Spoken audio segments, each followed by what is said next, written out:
வணக்கம். இன்னைக்கு நாம ஒரு மிக சுவாரஸ்யமான, கொஞ்சம் நெகிழ்ச்சியான ஒரு விஷயத்தை பத்தி தான் இந்த விளக்கத் தொகுப்புல பார்க்க போறோம்.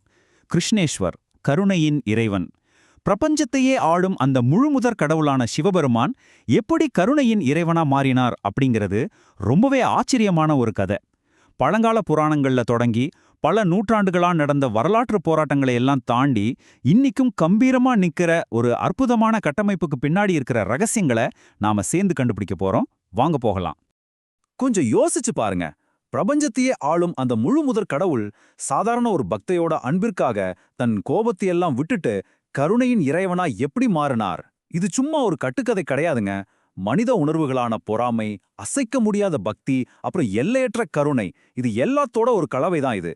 இந்த கேள்விக்கான விடைய தேடுற பயணம் இதிகாசங்கள்ல தொடங்கி நிஜ உலகத்தோட வரலாற்று பக்கங்கள் வரைக்கும் நம்ம கூட்டிட்டு போக போகுது. 12 இந்த நம்பரை கேட்ட உடனே சிலருக்கு கண்டிப்பா புரிஞ்சிருக்கும். ஆமாங்க, இந்து தர்மத்துல சிவபெருமானுக்காக அர்ப்பணிக்கப்பட்ட பல ஆயிரக்கணக்கான கோயில்கள் இருந்தாலும் அதுல 12 இடங்கள் மட்டும்தான் ரொம்ப ரொம்ப புனிதமான ஜோதிர்லிங்க திருத்தலங்களா போற்றப்படுது. அந்த 12 ஜோதிர்லிங்கங்கள்ல ஒண்ணுதான் இந்த கிருஷ்ணேஸ்வர் திருத்தலம். இது வெறும் கோயில் மட்டும் இல்ல, பல கோடி மக்களோட ஆழமான நம்பிக்கையின் மையமாவே இருக்கு. சரி, இந்த அற்புதமான கோயில் எக்ஸாக்டா எங்க இருக்குன்னு நீங்க கேட்கலாம். மகாராஷ்டிரா மாநிலத்துல அவுரங்காபாத் மாவட்டத்துல இருக்கிற வேருள் அப்படிங்கிற ஒரு சின்ன கிராமத்துல தான் இது அமைஞ்சிருக்கு. இதுல இன்னொரு சுவாரஸ்யமான விஷயம் சொல்லட்டுமா? உலக புகழ் பெற்ற எல்லோரா குகைகள் இருக்கு இல்லையா, அங்கிருந்து வெறும் 1.5 கிலோமீட்டர் தூரத்துல தான் இந்த கோயிலே இருக்கு. வரலாறும் ஆன்மீகமும் சந்திக்கிற ஒரு சூப்பரான புவியியல் அமைவிடம் இது. இப்போ நாம ஒரு சுவாரஸ்யமான புராண கதைக்குள்ள போக போறோம். இது குஷ்மாவின் புராணம். சிவபுராணத்துல சொல்லப்பட்டிருக்கிற இந்த உணர்ச்சிகரமான கதை சுதர்மா, அவரோட மனைவி சுதேகா, அப்புறம் அவங்களோட தங்கை குஷ்மா, இந்த 3 பேரை சுத்தி தான் நடக்குது. 101 இது என்ன கணக்குன்னு யோசிக்கிறீங்களா? சுதர்மாவோட 2வது மனைவியா வந்தவங்க தான் குஷ்மா. இவங்க சிவபெருமான் மேல உசிரே வச்சிருந்தாங்கன்னு சொல்லலாம். தினமும் களிமண்ணால 101 சிவலிங்கங்களை செஞ்சு அதை ரொம்ப ஆத்மார்த்தமா பூஜை பண்ணுவாங்க. ஒரு நாள் கூட இதை அவங்க தவற விட்டதே இல்லை.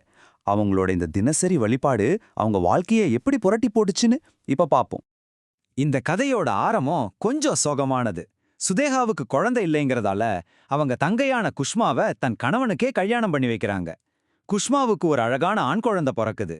ஆரம்பத்துலலாம் நல்லாதான் போச்சு. ஆனா நாளாக நாளாக சுதேகா மனசுல பொறாம ஒரு விஷம் மாதிரி பரவ ஆரம்பிச்சிடுச்சு. அது எந்த அளவுக்கு போச்சுன்னா, ஒரு நாள் ராத்திரி தன் சொந்த தங்க பையனு கூட பார்க்காம அந்த பிஞ்சு குழந்தைய கொன்னு குஷ்மா தினமும் சிவலிங்கங்களை கரைக்கிற அதே குளத்துல இறக்கமே இல்லாம வீசிடுறாங்க.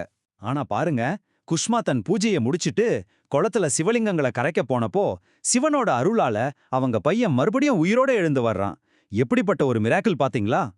இதை நாம 2 விதமா பார்க்கலாம். ஒரு பக்கம் சுதேகாவோட அந்த கண்மூடித்தனமான பொறாம ஒரு குடும்பத்தையே எப்படி அழிக்க நினைக்குதுன்னு பார்க்கறோம். இன்னொரு பக்கம் தன் சொந்த மகனே இறந்துட்டான்னு தெரிஞ்சும் அந்த துக்கத்திலையும் தன் சிவபூஜையை நிறுத்தாத குஷ்மாவோட அசைக்க முடியாத நம்பிக்கையை பார்க்கறோம். பொறாம மனுஷனை மிருகமாக்கும், ஆனா பக்தி மனுஷனை தெய்வ நிலைக்கு உயர்த்தும் அப்படிங்கிறத இது ரொம்ப அழகா சொல்லுது இல்லையா? தன் மகனை கொன்ன சுதேகாம அழிக்க சிவபெருமான் கோபத்தோட வந்தப்போ குஷ்மா சொன்ன வார்த்தைகள் இதுதான்: பிரபு, என் மேல உங்களுக்கு கருணை இருந்தா என் சகோதரிய மன்னிச்சிடுங்க. அது மட்டும் இல்லாம மக்களோட நலனுக்காக நீங்க எப்போதுமே இங்கேயே தங்கிரணும். இது எவ்வளோ பெரிய கருணை யோசிச்சு பாருங்க. தனக்கு இவ்வளோ பெரிய துரோகம் செஞ்சவங்களே மன்னிக்கிற அந்த இரக்க குணம்தான் சிவபெருமானையே முழுசா நெகிழ வச்சிடுச்சு. இதுல ரொம்ப முக்கியமான விஷயமே இதுதாங்க. கிருஷ்ணாவோட அந்த இரக்க குணத்தை பார்த்து வியந்து போன சிவபெருமான் அவங்க கேட்ட மாதிரியே அங்கேயே ஒரு ஜோதிர்லிங்கமா மாறிட்டார். அதனாலதான் இந்த திருத்தலத்துக்கு கிருஷ்ணேஸ்வர் அப்படின்னு பேர் வந்துச்சு. சமஸ்கிருதத்துல இதுக்கு கருணையின் இறைவன் அப்படின்னு அர்த்தம். ஒரு சாதாரண பக்தியோட கருணையால அந்த சிவபெருமானே கருணையின் அடையாளமா மாறின இடம்தாங்க இது. சரி, புராண கதையை தாண்டி இப்போ நாம நிஜ உலகுக்கு வருவோம். பழங்காலத்துல நடந்த குடும்ப துரோகங்களையே ஜெயிச்ச இந்த புண்ணிய பூமி பல நூற்றாண்டுகளா நிஜத்துல நடந்த படையெடுப்புகளையும் பேரழிவுகளையும் எப்படி தாங்கி நின்னது? இது சும்மா ஒரு கட்டடத்தோட வரலாறு கிடையாதுங்க, மனுஷங்களோட தளராத நம்பிக்கையோட வரலாறு. இப்ப நாம வரலாற்று பயணத்துக்குள்ள நுழைய போறோம். அழிவும் மீளுருவாக்கமும். ஒரு கோயில் எப்படி பலமுறை இடிக்கப்பட்டு மறுபடியும் பீனிக்ஸ் பறவை மாதிரி எழுந்து வந்துச்சு அப்படிங்கிற ஆச்சரியமான தரவுகளை இப்ப பார்க்க போறோம். வரலாற்று பக்கங்களை புரட்டி பார்த்தோம்னா 13, 14ஆம் நூற்றாண்டுகள்ல டெல்லி சுல்தான்களோட படையெடுப்பால இந்த கோயில் ரொம்பவே சேதப்படுத்தப்பட்டுச்சு. அதைத் தொடர்ந்து வந்த முகலாய மராத்திய போர்கள்லயும் இது பெரிய அழிவை சந்திச்சுது. ஆனா மக்கள் நம்பிக்கை அத்தனை சீக்கிரமா அழிஞ்சிடுமா என்ன? 16ஆம் நூற்றாண்டுல சத்ரபதி சிவாஜி மகாராஜாவோட தாத்தாவான மாலோஜி போஸ்லே இத முதல் முறையா மீட்டெடுத்தார். அதுக்கப்புறம் 1729ல முகலாய பேரரசு வீழ்ச்சி அடைஞ்ச சமயத்துல இந்தூர் மகாராணி கௌதமாபாய் ஹோல்கர் அவங்களோட முழுமையான உதவியால இன்னைக்கு நாம பார்க்குற இந்த கம்பீரமான வடிவத்தை இந்த கோயில் பெற்றுச்சு.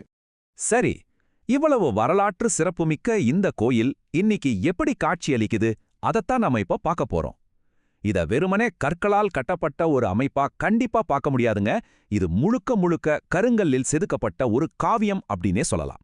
44,000 இது சாதாரண நம்பர் இல்லைங்க. இந்த கோயில் எவ்வளோ பெருசு தெரியுமா? சுமார் 44,000 சதுர அடி பரப்பளவுல ரொம்ப பிரம்மாண்டமா விரிஞ்சு கிடக்கு. அந்த காலத்திலேயே எந்த ஒரு நவீன மிஷின்களும் இல்லாம முழுக்க முழுக்க கருங்கல்லையே பயன்படுத்தி இவ்ளோ பெரிய கட்டடத்தை எழுப்பியிருக்காங்கன்னா அவங்களோட திறமையை நினைச்சு பார்த்தா உண்மையிலேயே பிரமிப்பா இருக்குல்ல.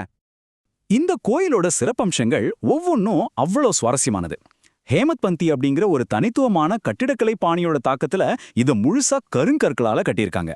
சுத்தி பாத்தீங்கன்னா சுவர்கள் முழுக்க ரொம்ப ரொம்ப நுணுக்கமான சிற்பங்கள் செதுக்கப்பட்டிருக்கும். பிரதான வாசல பார்த்த மாதிரி சிவபெருமானோட வாகனமான நந்தி எவ்வளவு கம்பீரமா உட்கார்ந்துருக்கு பாருங்க. இங்க இன்னொரு முக்கியமான பாரம்பரிய வழக்கம் இருக்கு. அதாவது கருவறைக்குள்ள சாமி கும்பிட போற ஆண்கள் கண்டிப்பா தங்களோட சட்டையை கழட்டிட்டு தான் போகணும். இது காலங்காலமா இன்னைக்கு வரைக்கும் கடைபிடிக்கப்படுற ஒரு மரபு. இப்போ நாம இந்த விளக்க தொகுப்போட இறுதி பகுதிக்கு வந்துட்டோம். கொஞ்சம் யோசிச்சு பாருங்க. ஒரு பக்கம் புராண காலத்துல நடந்த பக்தி மற்றும் கருணை, இன்னொரு பக்கம் நிஜ வரலாற்றுல எத்தனையோ பேரழிவுகளை தாண்டி மீண்டும் மீண்டும் எழுந்து வந்த வலிமை, காலத்தோட அத்தனை சோதனைகளையும் தாண்டி மக்களின் தளராத நம்பிக்கை எப்படி இன்னைக்கும் ஒரு பிரம்மாண்டமான கட்டடமா ஆன்மீக மையமா உயிர்ப்போடு நிற்கிறதுங்கிறதுக்கு கிருஷ்ணேஸ்வரர் கோயில் ஒரு வாழும் சாட்சி இல்லையா? இந்த கருணையின் இறைவனை பத்தி கண்டிப்பா உங்களை யோசிக்க வைக்கிற ஒரு சிந்தனையோட இன்னைக்கு நாம விடைபெறுவோம். இந்த தகவல் உங்களுக்கு பிடிச்சிருக்கும்னு நம்புறேன். மீண்டும் ஒரு சுவாரஸ்யமான தலைப்போடு உங்களை சந்திக்கிறேன்.